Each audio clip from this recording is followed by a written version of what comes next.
Finishing the 20th chapter of A Little History of the World by E.H. Gombrich. We are in the midst of the history of the Muslim conquest. They have just been turned back by the Franks. Not all Arabs continued to be wild desert warriors as they were in Muhammad's time. Far from it.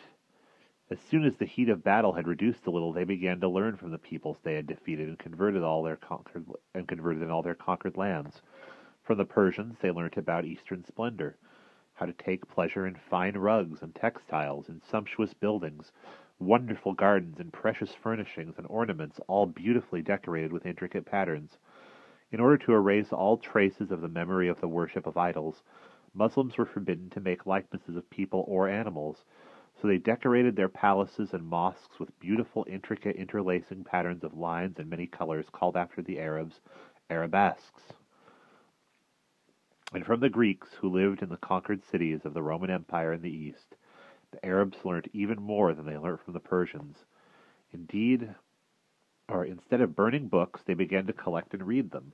They particularly liked the writings of Alexander the Great's famous tutor Aristotle, and translated them into Arabic.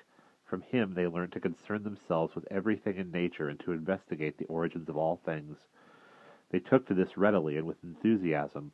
The names of many of the sciences you learn about in school come from the Arabic, names like chemistry and algebra. The book you have in your hand is made of paper, something we also owe to the Arabs, who themselves learned how to make it from Chinese prisoners of war. There are two things for which I am especially grateful to the Arabs. First, the wonderful tales they used to tell and then wrote down, which you can read in 1001 Arabian Nights. The second is even more fabulous than the tales. Although you may not think so, listen, here is a number, 12. Now why do you think we say 12 rather than 1, 2, or 1 and 2? Because you say, the 1 isn't really a 1 at all, but a 10.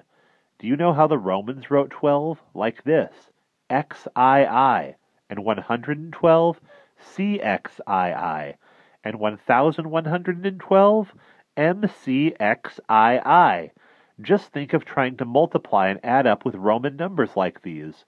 Whereas with our Arabic numbers, it's easy, not just because they are attractive and easy to write, but because they contain something new, place value, the value given to a number on account of its position.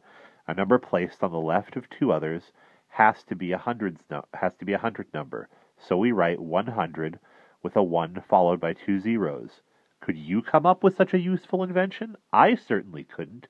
We owe it to the Arabs, who themselves owe it to the Indians.